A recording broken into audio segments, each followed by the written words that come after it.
오늘은 지난 2023년 2월 15일부터 일주일간의 말씀 묵상을 나누겠습니다. 저는 마태복음을 계속 묵상하고 있습니다. 말씀 묵상 시작합니다. 2023년 2월 15일 마태복음 11장 11에서 19절 말씀. 예수님께서 지혜는 그 행한 일로 인하여 옳다함을 얻는다고 말씀하셨다. 그리고 오늘은 이 말씀의 뜻이 무엇인지 궁금해서 계속 말씀을 읽으며 묵상하게 되었다. 그런데 예수님께서 이 말씀을 하시기 전에 여러 말씀을 하셨는데 이 세대의 아이들을 비유하시면서 장터에 앉은 아이들이 피리를 불어도 춤추지 않고 슬피 울어도 가슴을 치지 않는다는 말씀을 하셨다. 이 말씀은 기쁜 일이 있을 때는 기뻐하며 춤추는 것이 옳은 행동이고 슬피 울 일이 있으면 가슴을 치며 슬퍼하는 것이 마땅한 행동이라는 것이지만 이 세대의 아이들은 이치에 맞는 행동을 하지 않고 있다고 말씀하시는 것 같았다.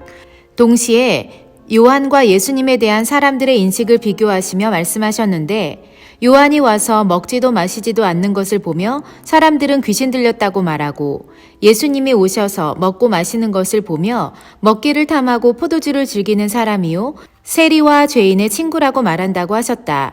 사람들의 반응이나 인식과 별개로 예수님의 관점에서의 옳은 행동은 세례 요한이 먹지도 마시지도 않고 금식하는 것이고 예수님이 행하시는 옳은 행동 역시 예수님이 하시는 모든 행동이실 것이다. 결국 세례 요한의 행동이 곧 지혜 있는 행동인 것이 된다. 이 두 가지의 말씀을 자세히 들여다보며 비로소 지혜는 그 행한 일로 인하여 옳다함을 얻는다는 말씀의 뜻을 이해할 수 있을 것 같다. 내가 그리스도인으로서 지혜로운 사람이 되기 위해서는 마땅히 행해야 할 일을 할 때 비로소 옳다함을 얻는 것이다. 그리스도인으로서 부끄럽지 않게 살자. 그리스도인답게 행동하자. 아멘. 2023년 2월 16일 마태복음 11장 20에서 30절 말씀. 하나님의 능력이 또 권능이 가장 많이 행해진 고을들이 회개하지 않는 것을 보시며 크게 책망하고 계시는 예수님. 우리는 하나님의 권능이 임하여 뭔가 특별한 경험을 하고 싶어 한다. 마치 지금 에스베르에서 일어나고 있는 부흥을 맛보길 원하고 싶은 것이다. 하지만 하나님의 역사가 능력 있게 나타나는 것을 지켜만 보고 자신을 돌이켜 회개하지 않는다면 오히려 하나님의 권능을 현장에서 목격하지 못한 이들보다 더 큰 책망을 받게 된다는 사실을 기억해야 하는 것 같다. 하나님의 능력을 관찰자로서 지켜만 보겠다는 사람은 물론 없겠지만 만약 그렇다면 보지 않는 것만 못하다는 사실을 명심해야 하는 것이다. 나와 남편은 우리 교회가 하나님의 권능이 임하사 영적 부흥이 일어나기를 기도하고 있다. 그리고 우리가 간절히 원한다면 하나님께서 분명히 허락해 주실 것이다. 하지만 잊지 않고 기도해야 하는 것은 우리 교회와 성도들의 마음이 부드러워지고 하나님의 영이 임하실 때 어찌할꼬 회개하며 돌이킬 수 있도록 회개의 영을 부어달라고 하는 것이다. 하나님께서 그분의 역사가 이루어지기 전 무엇을 준비해야 하는지를 말씀해 주시는 것 같아서 감사하다. 말씀을 통하여 이 같은 하나님의 지도하심을 받을 때마다 하나님의 살아계심을 느낀다. 말씀하시는 하나님 감사합니다. 2023년 2월 17일 마태복음 12장 1에서 8절 말씀. 안식일에 예수님의 제자들이 이삭을 잘라 먹는 것을 보면서 바리새인들이 한 말은 예수님의 제자들이면서 안식일을 지키지 않는다고 책망한다. 그리고 예수님께 따져 묻는다. 제자들이 율법에 어긋난 행동을 하며 죄를 범했다고 말이다. 그러나 예수님은 구약의 말씀을 인용하시면서 율법의 틀, 제사와 같은 형식에 얽매여 있는 그들의 굳어진 사고를 깨뜨리신다. 안식일을 범하거나 안식일에 하지 말라고 하는 일을 따지는 그들의 규범이 필요할 때가 있겠지만 지금은 그 안식일을 지키라고 명하신 그분, 즉 안식일의 주인이 그들의 삶의 현장에 임한 때이기에 더 이상 그 규범과 율법이 적용될 수 없는 것이다. 우리가 정말 기억해야 할 것은 형식에 얽매여 하나님이 하시는 일을 바라보지 못하는 어리석음을 범해서는 안 된다는 사실이다. 우리의 사고는 유연해야 하고 하나님의 영이 자유로이 운행할 수 있도록 우리의 형식도 열려 있어야 한다. 정작 무엇이 중요한지를 잘 분별하여 전통에 얽매이지 않아야 한다는 생각도 들었다. 이 말씀을 묵상하면서 얼마 전 예배팀 모임에서 교육팀에서 제안한 주일 예배 드리는 시간, 아이들이 본당에서 자리를 펼쳐놓고 놀이를 하는 것이 떠올랐다. 사실 그 제안이 내 개인의 신앙과는 잘 맞지는 않는다.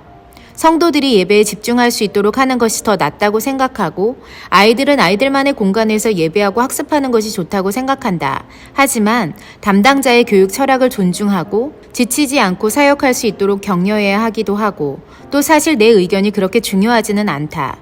하지만 나의 마음의 어느 한 부분에 고정되어 있는 틀이나 형식이 없었는지에 대한 고민을 해보게 하시는 말씀인 것 같아서 감사하다.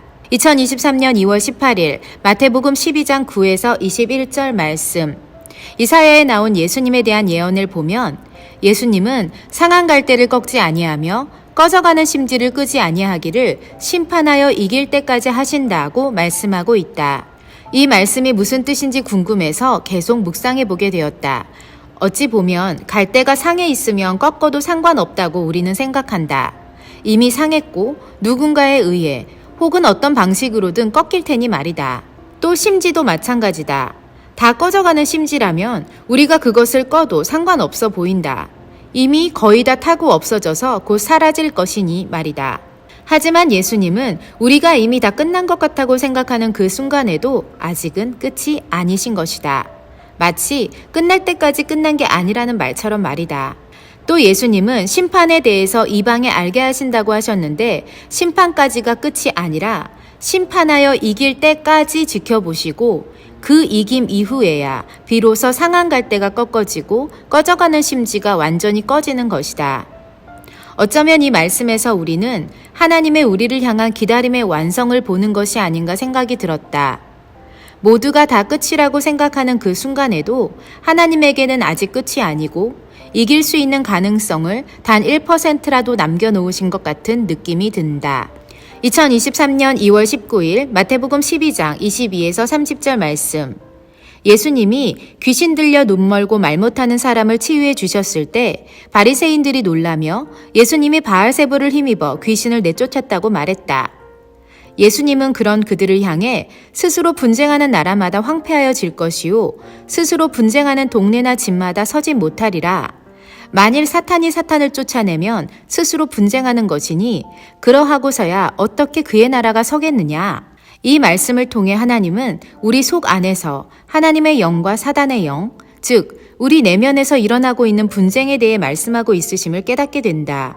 물론 예수님은 사단의 내부 분열로 인해 그 나라가 황폐해지는 것을 비유로 성령의 사역을 말씀하신 것이지만 어떤 의미에서 본다면 우리 마음에서도 끊임없이 분쟁이 일어나고 있는 것을 지적하고 계신다는 생각이 든 것이다.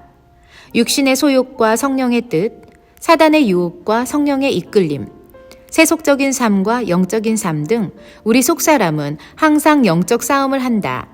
그것 역시도 스스로 분쟁하는 나라와 동네와 집과 같은 모습이 아닐까?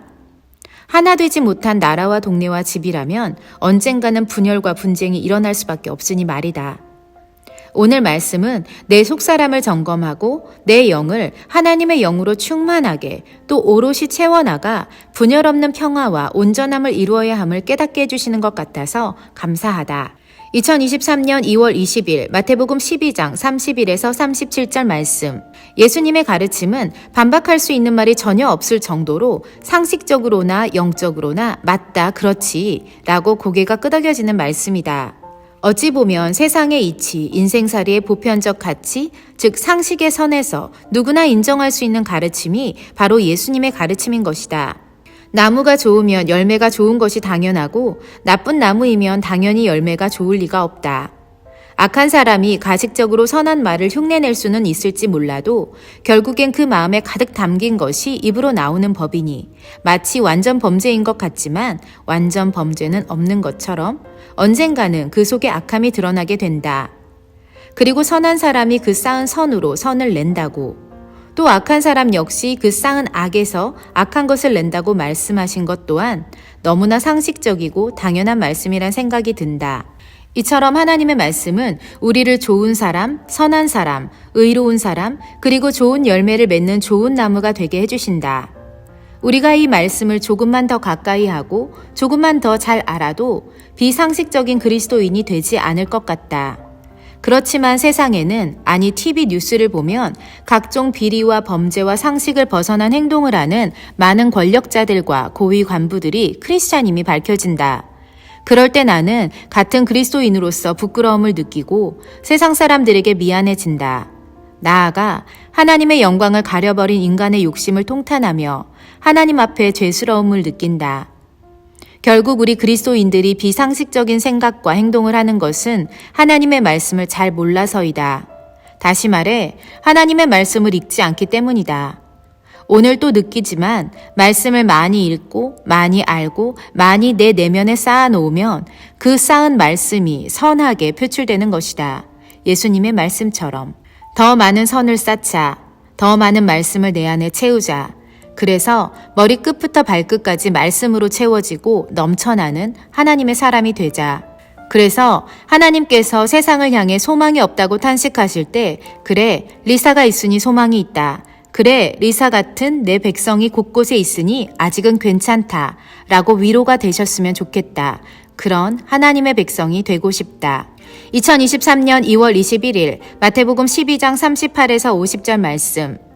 오늘 본문 말씀에서 또다시 살아계신 하나님의 음성을 듣게 된다. 예수님이 말씀을 전하고 계실 때 그의 어머니와 동생들이 예수님과 말하려고 밖에 서서 기다리고 있었다. 한 사람이 그런 예수님의 어머니와 동생들을 보고 예수님께 가서 어머니와 동생들이 밖에서 기다리고 있음을 알렸다. 그런데 예수님은 말씀하셨다. 누가 내 어머니이며 내 동생들이냐? 나의 어머니와 동생들을 보라. 누구든지 하늘에 계신 내 아버지의 뜻대로 하는 자가 내 형제요, 자매요, 어머니니라. 어떻게 보면 예수님의 어머니와 동생들의 입장에서는 섭섭한 대접일 것 같다. 아들이자 형인 예수님이 정작 가족들은 특별 대우하지 않고 하나님을 믿는 여느 형제 자매들과 동일하게 대접하고 여기니 말이다. 그런데 여기서 예수님과 나의 차이를 느꼈다. 왜 예수님이 예수님이신지에 대한 엄청난 차이 말이다. 과연 우리는 나의 직계가족인 부모님과 형제 자매들을 대하듯 다른 그리스도인들을 대할 수 있을까? 동일하게? 이 질문은 사실 내 마음을 찔리게 만드는, 또 내 스스로에게 하는 질문이기도 하다. 며칠 전 남편이 남편의 멘토와 같았던 선교사님과 통화를 하면서 올해 루디아의 집에, 아니 우리 집에 한번 오시는 일정에 대해 이야기를 나누었다. 그 선교사님의 성품, 삶, 사역을 내가 직접 경험한 것은 아니지만 몇 차례 오고 가는 대화와 남편의 이야기를 통해 얼마나 귀한 분인지를 알 수 있었다. 그분이 오시면 잘 섬겨야겠다는 마음이 내 안에 당연히 있지만 그 마음이 우리 엄마와 동생을 생각하는 그 마음과 같은가를 질문해 보면 정직하게 그렇지는 못한 것 같다는 생각이 들었다. 마치 우리 엄마와 동생이 우리 집에 온 것처럼 준비하고 계획하고 챙기고 섬기는 것이 그리스도인의 마땅한 도리이다. 예수님이 그러셨던 것처럼 말이다. 선교사님 내외분이 방문하시는 모든 과정에서 나는 우리 엄마와 동생을 생각하며 사랑하고 섬길 준비를 해야 함을 느낀다. 그것이 마음이든 시간이든 물질이든 그 무엇이 되었든지 말이다. 이것이 선교사 돌봄의 본질이 될 것이다. 내가 우리 엄마한테도 이렇게 못했는데, 우리 동생한테도 아직 이렇게 못해줬는데 라는 생각을 주는 사단의 속삭임을 예수님의 말씀으로 물리치게 해주심에 감사하다.